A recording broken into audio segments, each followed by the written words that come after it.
Olá pessoal, tudo bom com vocês? Meus queridíssimos alunos de Educação Ambiental, vamos conversar aqui nesse nosso encontro, e agora tem que ser virtual mesmo, mas já estava previsto, né, que talvez fosse assim, e vamos nos encaminhando aí para o final dessa nossa disciplina.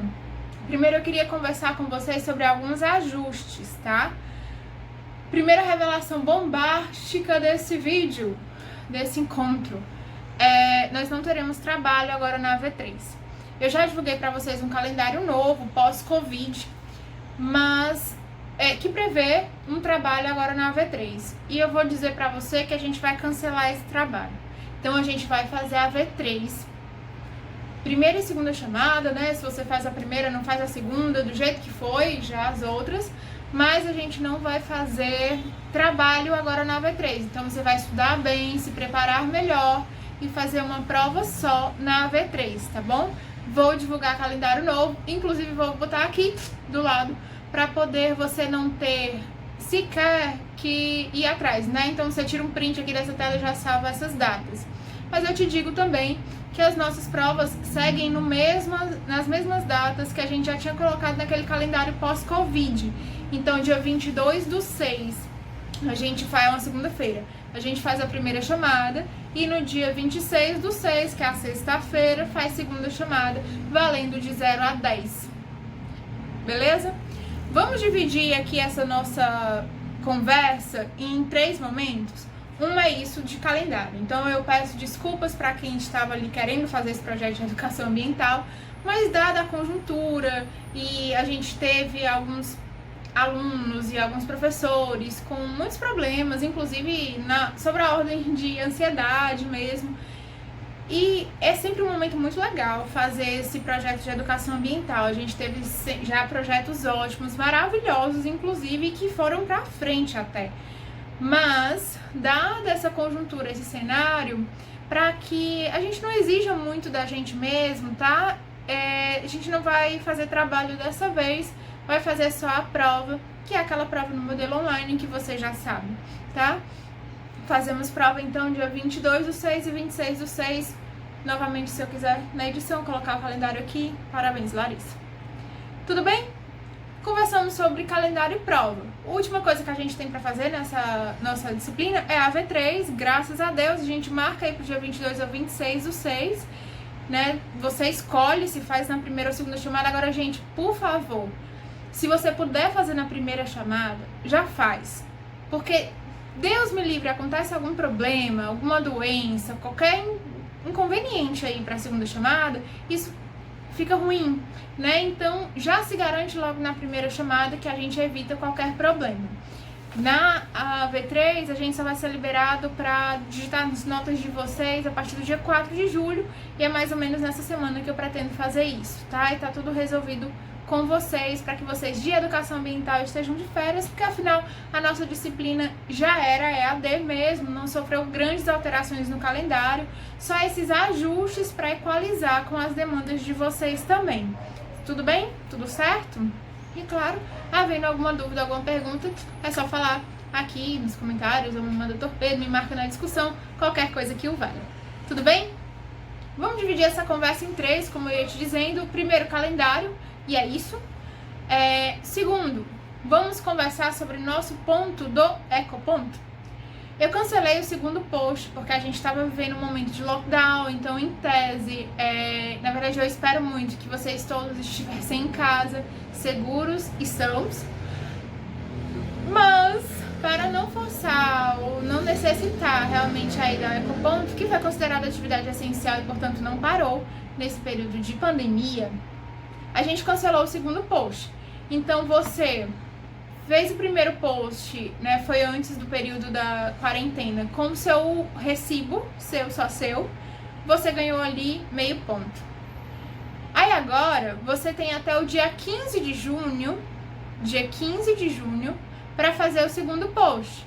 E se você colocar só o seu recibo, ótimo, meio ponto para você. Então, se você postou o primeiro, postou o segundo, você já tem um ponto extra. Show?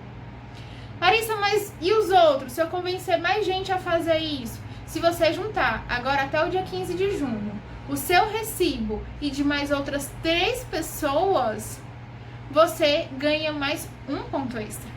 Então você pode ganhar um ponto, são os seus 2 recibos, mais outro ponto se você convencer mais gente a utilizar o Ecoponto e, claro, me mostrar isso lá pela sua fotinha. O canal é ponto extra, acho que é ponto extra V3, e você coloca lá a foto pra mim. Eu já andei respondendo alguns que contabilizei, inclusive a gente já tem uma pessoa que juntou os 3 outros recibos e já tá garantido aí 2 pontos na V3. Inclusive tem a nota boa, acho que nem vai precisar, vai esnobar esse ponto extra. Mas, gente, a sensação aqui que eu tenho é que sim, vocês se engajaram nessa causa. Mesmo quem não postou no prazo do primeiro post, veio postar novamente depois e conversou comigo. De uma forma geral, as experiências estão sendo muito positivas. E, bom, se a nossa ideia aqui em educação ambiental é realmente mudar o pensamento, né, como o pessoal da publicidade gosta agora, na verdade todo mundo, né, tem usado muito, mudar o mindset mesmo. Então, se você consegue mudar o seu comportamento, você acaba contagiando as pessoas a fazerem o mesmo. E essa é a ideia, que a gente vire replicadores dessa ideia de educação ambiental. Tudo bem? Ponto extra resolvido. Calendário resolvido. Nós faremos a V3 no dia 22 e 26 de junho. E vamos falar dessa AV3 e comentar sobre a nossa unidade 4 de conteúdo, que é a última. Vocês sabem que vocês fazem uma disciplina lá do CCT e que, por determinação do centro, o nosso conteúdo é acumulativo. Então, eu vou deixar em algum lugar aqui o podcast com as unidades 1 e 2, né? Então, você já dá uma revisitada se você quiser fazer a revisão da unidade 1 e 2. Depois, você pode escutar o nosso outro vídeo do encontro 2, que aí eu vou falar da unidade 3. E agora a gente vai comentar um pouquinho da unidade 4, que é Educar para a Sustentabilidade. Nessa unidade 4, a ideia é educação, ou seja, promover a aprendizagem, mas para um bem maior do que só promover conhecimento. É promover uma aprendizagem significativa e com alguma robustez, inclusive teórica, porque essa unidade ela vai tratar, inclusive, de alguns filósofos que se ocuparam da causa ambiental. Penso em educar para a sustentabilidade, então eu penso em promover a aprendizagem num ambiente que é sustentável, e essa sustentabilidade tem que ser entendida para além da sustentabilidade ambiental. É sim sustentabilidade ambiental, mas também social, mas também cidadã, mas também ética.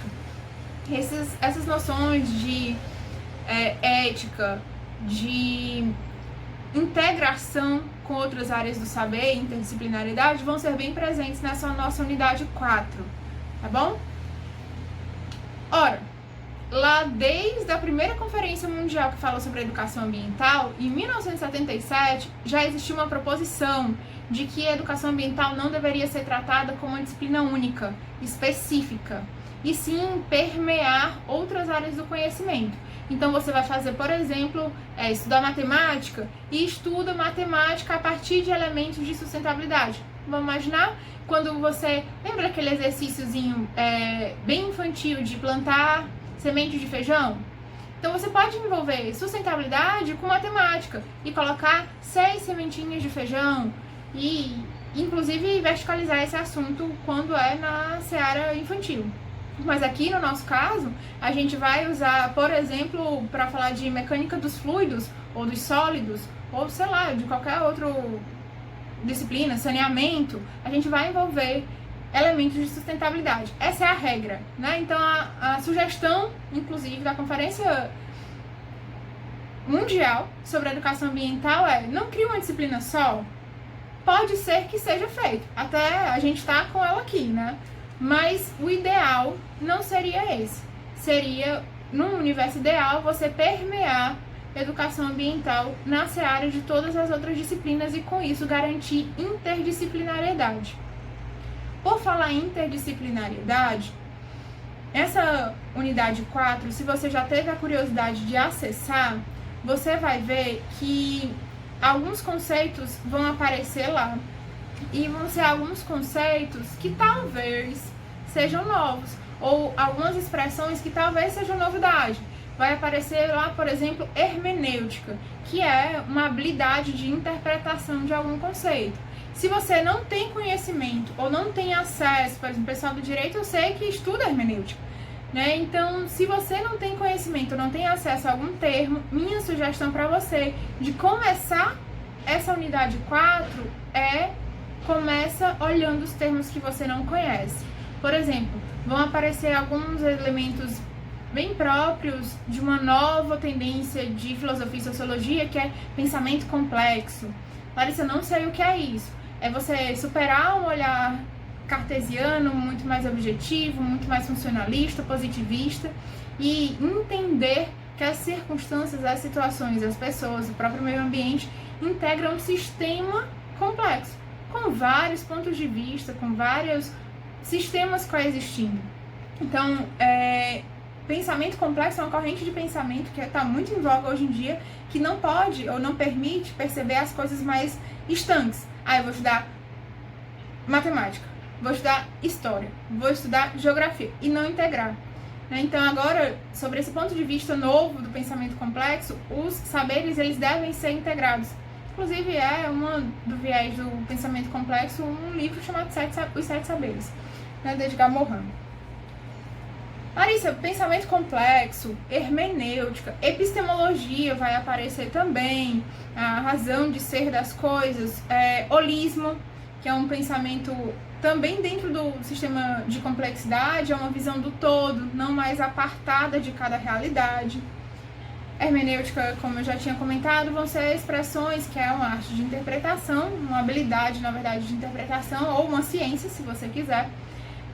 Vão ser conceitos que vão aparecer nessa unidade. Minha sugestão, então, pegou a unidade, sai dando uma olhada, passada de olhos, e se você perceber que tem algum termo que você não tem muita familiaridade, você para ali, dá aquela conferida, dá aquela googlada, né, para ir alinhado com o pensamento da unidade.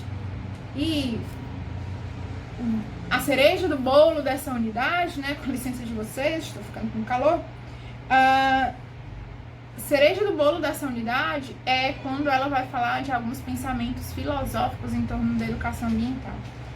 Larissa, precisa saber todos esses pensadores? Não. Mas a gente vai fazer uma prova que ela é pesquisada, né? Então, pode ser que seja explorado um pouco mais. Minha sugestão para você, sabe qual que é? Confere a cruzadinha da unidade 4, que tem lá nas atividades, quando você entra em aulas, que você tem o PDF da unidade, tem alguns exercícios. Se você fizer a cruzadinha da unidade 4, ele vai sintetizar o pensamento de quase todos os pensadores que estão aqui. Passo a passo, dica de sobrevivência na selva, faça a cruzadinha. Obviamente, antes leu a unidade, né? Depois faz a cruzadinha. Depois consegue pensar ou formular a relação de educação ambiental com pelo menos 2 ou 3 pensadores. E tem alguns, gente, que se você parar para pensar assim um pouquinho, você consegue desenrolar. Por exemplo, ele vai trazer o pensamento de São Tomás e Santo Agostinho, que até pela denominação santos, né, eles relacionavam muito com religião. A natureza era entendida como uma dádiva, um bem de Deus. E, portanto, a gente vai precisar preservar. Então, dá para você fazer algumas associações assim. Desde os primórdios, a gente remonta essa introdução ao pensamento filosófico aplicado à educação ambiental a Platão, que discursava sobre ética, que vai relacionar, portanto, esses dois conceitos.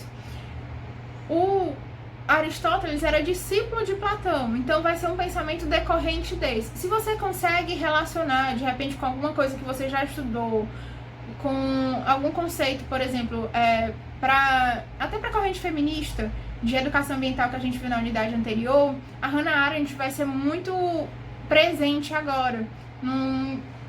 Ela tem alguns livros sobre a condição humana, sobre o fazer humano, o fazer político, ou ser político. E aí essa pessoa que é envolvida nas causas ambientais, ela está fazendo isso não só pela própria razão dela, mas porque ela é um ser político inserido no contexto social. Então, busca algumas afinidades que você tenha com esses conhecimentos para poder relacioná-los, que talvez seja a melhor prática ou a melhor política. Imagina que, por exemplo, se você está aqui comigo, mas é do CCJ, você já teve que estudar Kant provavelmente alguma vez na sua vida. Platão também, né? Lá em Introdução ao Estudo do Direito. Mas aí você vai lembrar que para Kant ele dividia, ele tem uma obra bem extensa, mas a maioria delas são crítica à razão pura, crítica à razão prática. E dentro da razão prática a gente tem alguns juízos reflexivos. Então, por que é que você age? Você age porque você gosta, porque lhe dá prazer, mas vão ter algumas coisas que você vai agir e ainda assim não vai causar prazer. E ele vai pensar essas racionalidades, esses motivos por que você age, para poder, inclusive, justificar por que você age em prol do meio ambiente ou com um pensamento dentro da sustentabilidade ambiental. Cereja do bolo, aí com certeza é pensar esses pensadores. Aqui eu citei alguns exemplos, mas até tá na ordem do dia, né? A comunicação dentro da política está envolvendo muito, por exemplo, Marx. E ele é citado nessa unidade. Então vamos pensar sobre esse ponto de vista da produção capitalista e como isso se relaciona com o meio ambiente, obviamente com a participação de Marx nessa criação desse pensamento, da relação aí da natureza com esse modo de produção capitalista. Pode ser também uma dica de você ir para esses que estão até super em evidência hoje em dia, esses pensadores.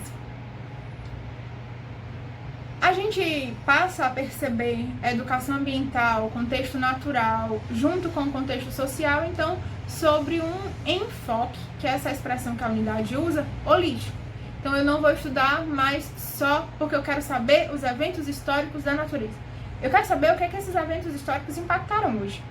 Eu quero saber como que esse pensamento mudou, como que a gente pode mudar, ou como é que eu vou envolver ou integrar saberes e ações, e comunidades, e política, e esfera social, para poder conseguir galgar avanços dentro da educação ambiental.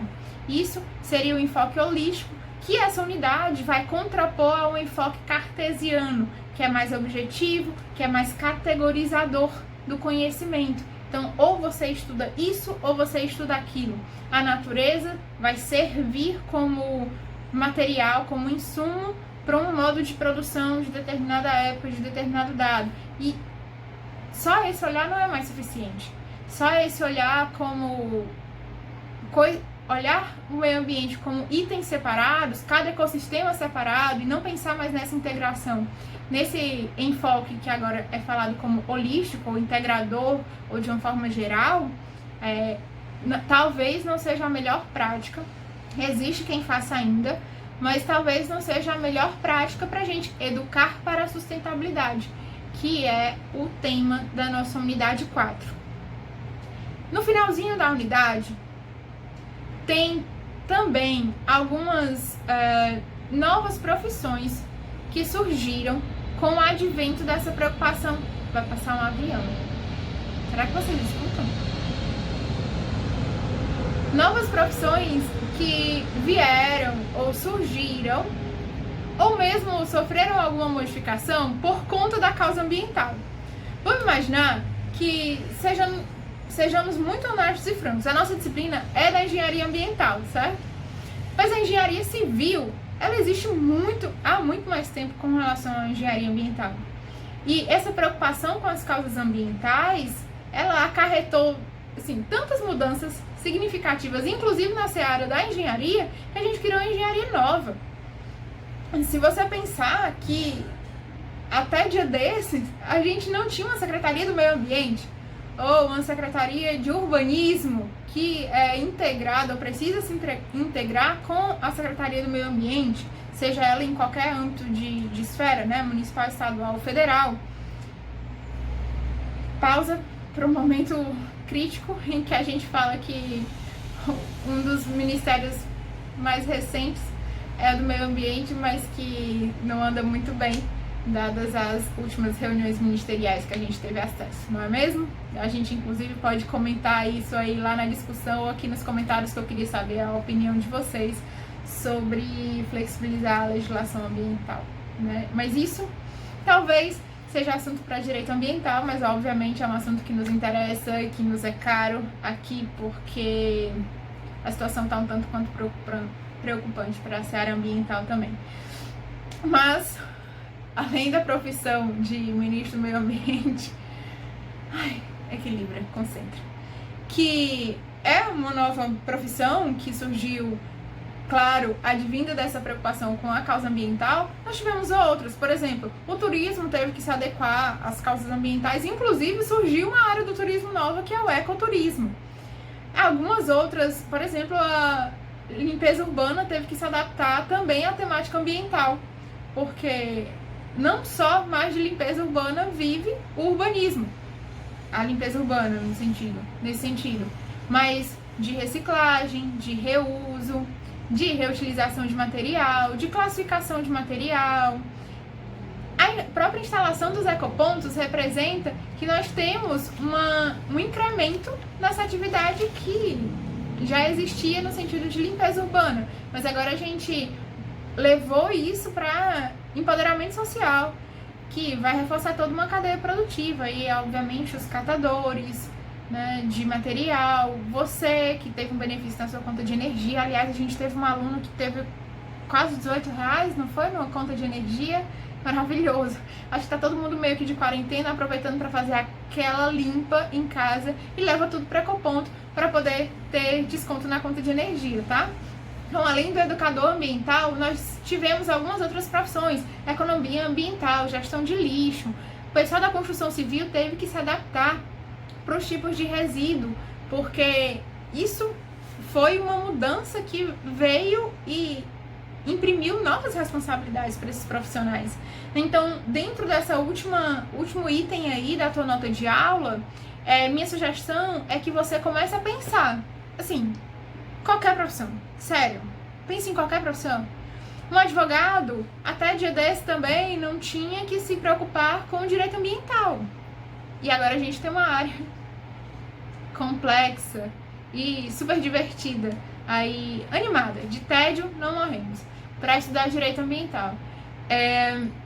Vamos pensar uma outra profissão aqui. Já falei dos engenheiros civis, arquitetos. Imagina essa ecoarquitetura, telhados verdes estão tão em voga hoje em dia, todo mundo querendo montar uma horta, e precisamos ter estruturas nas casas, nos apartamentos para isso.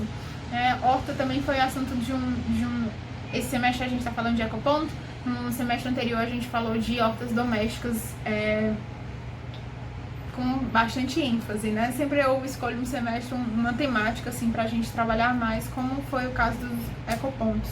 Então, falando aí em profissão, se você pode pensar em qualquer uma, em como ela teve que se adequar às causas ambientais. Vamos imaginar, por exemplo, o marketing teve que se adaptar a isso, a publicidade, professores que começaram a integrar esses saberes na seara ambiental dentro das suas disciplinas, inclusive. Na nossa disciplina, que é uma disciplina nova, né, educação ambiental, é pensar, dentro desse último pedaço da sua unidade, como essas profissões, que você pode escolher qualquer uma que você quiser, tiveram que se adequar, ou como essas profissões surgiram agora, a partir das temáticas ambientais. Dentro desse contexto todo, surge um profissional que, na verdade, não requer conhecimento técnico específico, que é o educador ambiental. Essa pessoa que propaga a ideia de educação ambiental para os outros. Para ele fazer isso, obviamente, ele tem que se apropriar muito bem do conteúdo e replicar essa verdade, né? E enaltecer que a gente precisa mudar hábitos, como a gente tem feito aqui. Aliás, como meus 32 alunos lá no primeiro post têm feito, e eu tenho esperança que agora no segundo post a gente alcance um número maior que isso, porque a gente tá vendo esses depoimentos sempre de pessoas que passaram a frequentar os ecopontos, ou alguns já utilizavam e agora estão sendo só bonificados também por isso. E essa é uma ideia, senhores, que eu espero muito que fixe e que seja replicada aí para as famílias de vocês e para o universo, tá? A gente vai ficar por aqui. Eu coloco o calendário, obviamente, para vocês no post, então só fazendo um reforço, a gente não vai fazer trabalho na V3, a gente vai equilibrar os nossas energias para fazer só prova, para a gente não ter tanto trabalho e tentar passar por essa situação que é inédita no mundo e que está despertando muita sensibilidade, né? Também muito cuidado com o outro, ou pelo menos eu espero muito que desperte esse pensamento em todos nós e que nós possamos nos ajudar. E a minha forma, talvez, de não imprimir um pouco mais de nervosismo, de ansiedade, de tanta coisa que a gente está tendo que fazer e se obrigando a se adequar, inclusive, é fazer mais esse trabalho. Então eu resolvi cancelar, obviamente, com a autorização da coordenação do curso e lá do NTE. No mais, contem comigo para o que precisarem. Se quiserem tiverem dúvidas, perguntas, traumas que eu possa contribuir, você pode colocar aqui nos comentários ou lá na discussão ou me enviar torpedo, que a gente tenta lhe responder da melhor forma possível, tá bom? Beijo, fiquem em paz, fiquem com Deus e sãos!